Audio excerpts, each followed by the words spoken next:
दोस्तों, यदि आप कार खरीदना चाहते हैं और उसके लिए आपको फाइनेंस की आवश्यकता है तो ऑलमोस्ट सभी कमर्शियल बैंक्स जो हैं वो उसके लिए लोन प्रोवाइड करते हैं।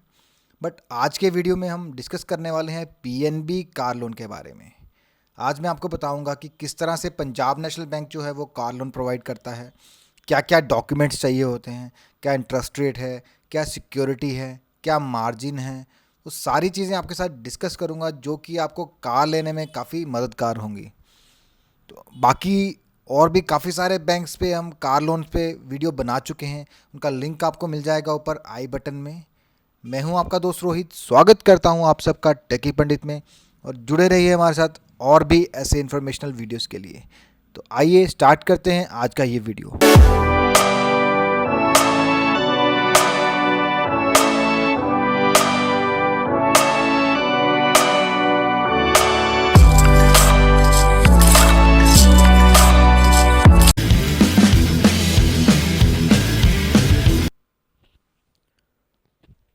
तो दोस्तों, सबसे पहले जो पर्पज़ है इस लोन का, एक तो आप नई कार खरीदने के लिए पीएनबी से लोन ले सकते हैं। दूसरा, अगर आप कोई पुरानी कार लेना चाहते हैं बट उसकी जो एज है वो 3 साल से ज़्यादा पुरानी नहीं होना चाहिए। फॉर एग्जांपल, अगर आप 2020 में ले रहे हैं तो उसका मॉडल 2017 से डाउन नहीं होना चाहिए। तीसरा पर्पज़ इसका है, अगर आप रीइंबर्समेंट कॉस्ट, अगर आप ऑलरेडी कार लोन ले चुके हैं और उसकी आपको रीइंबर्समेंट कॉस्ट चाहिए, आप बैंक से उसके लिए लोन लेना चाहते हैं, तो उस केस में जो आपकी कार की एज है वो 3 मंथ से ज़्यादा कार आपकी पुरानी नहीं होनी चाहिए। तो दोस्तों, एलिजिबिलिटी की बात करेंगे तो इसके लिए इंडिविजुअल, जॉइंट बोरोवर्स सब एलिजिबल हैं, या बिजनेसमैन हैं, हर तरीके के लोग इसके लिए जिनकी रेगुलर कोई इनकम है वो लोग इसमें लोन ले सकते हैं, चाहे वो बिजनेस कंसर्न हो चाहे वो कॉरपोरेट हो। तो इसमें कुछ इनकम क्राइटेरिया रखा गया है, जैसे minimum net monthly salary, net जो मंथली सैलरी है वो 25,000 से कम नहीं होनी चाहिए। सैलरी या इनकम कुछ भी हो, वो 25,000 से कम नहीं होनी चाहिए। जिनकी कम है वो इस लोन को नहीं ले सकते हैं। हाँ, लेकिन अगर आप चाहें तो आप किसी एक को एज ए को बोरोवर ऐड कर सकते हैं अपनी फैमिली में से, चाहे अपने स्पाउस को चाहे बच्चे को, किसी एक को आप को बोरोवर ऐड कर सकते हैं। उससे आपकी इनकम थोड़ी इंक्रीज़ हो जाएगी। अगर आप 25,000 से कम है तो उस पर आप बढ़ा सकते हैं उसको।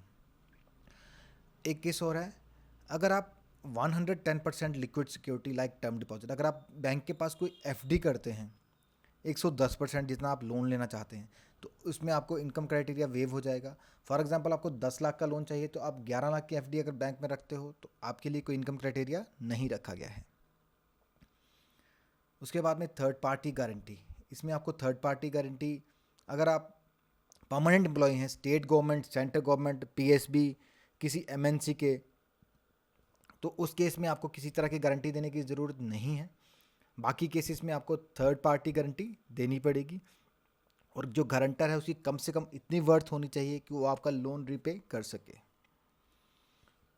उसके बाद में बात करेंगे रीपेमेंट की। तो लोन रीपेमेंट का जो है वो न्यू कार के लिए है 84 ई एम आई, 7 साल का पीरियड आपको दिया जाता है लोन चुकाने के लिए, अगर आप न्यू कार ले रहे हैं।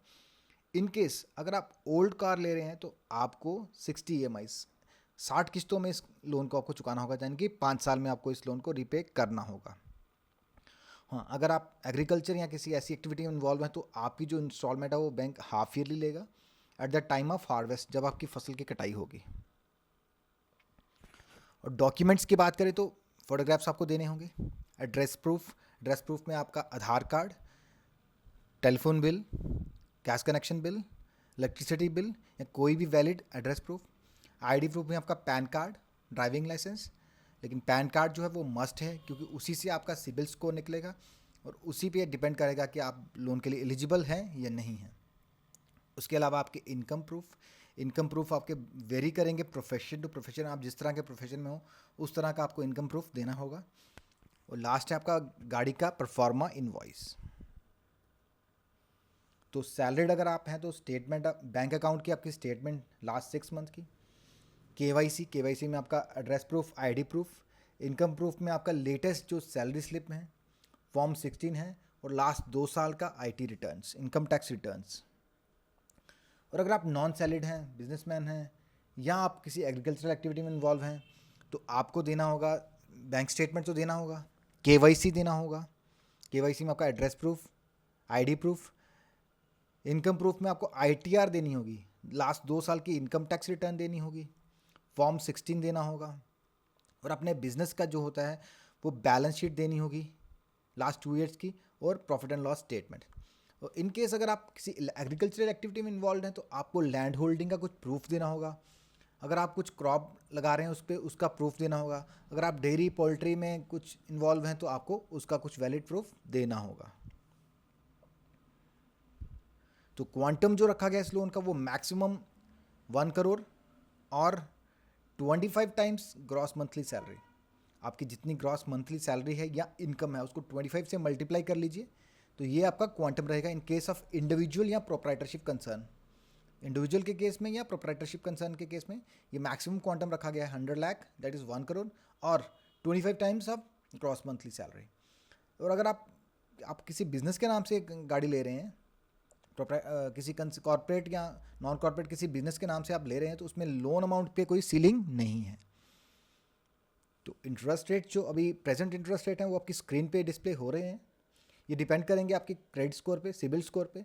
अगर आपका स्कोर 750 से अबव है तो आपको RLR plus 0.75% for new car and RLR plus 1.75% for used car. अगर आपका स्कोर जो है 700 to 749 है, RLR प्लस 0.9%। अगर यूज्ड कार के लिए RLR प्लस 1.75%। अगर आपका स्कोर 700 to 749, तो ये आपके इंटरेस्ट रेट्स आपके स्क्रीन पे शो कर रहे हैं। तो ये जो इंटरेस्ट रेट्स हैं ये चेंज होते रहते हैं, ये कोई फिक्स नहीं रहते हैं। तो एट प्रेजेंट जो बैंक का PNB का RLR है वो 6.80% है। 6.80 में आप आगे वाला पार्ट जोड़ लीजिए तो आपको इंटरेस्ट रेट मिल जाएगा। और ये इंटरेस्ट रेट वेरी करते रहते हैं। आप जब भी लोन लें आप लेटेस्ट रेट्स को चेक कर लें ऑनलाइन जाके, अदरवाइज आप बैंक से कंफर्म कर सकते हैं। उसके बाद में मार्जिन रिक्वायरमेंट जो है 15% of on road price, 15% on road price का 15% आपको खुद से देना होगा। ऑन रोड प्राइस में आपका वन टाइम टैक्स और इंश्योरेंस भी इंक्लूड होता है, inclusive of price of car. तो 15% ऑन रोड का। लेकिन अगर आप जो PNB का जिनके साथ अरेंजमेंट है, टाई अप है, अगर आप ऐसे मैन्युफैक्चरर या डीलर से कार लेते हैं तो आपको 10% ही मार्जिन देना होगा।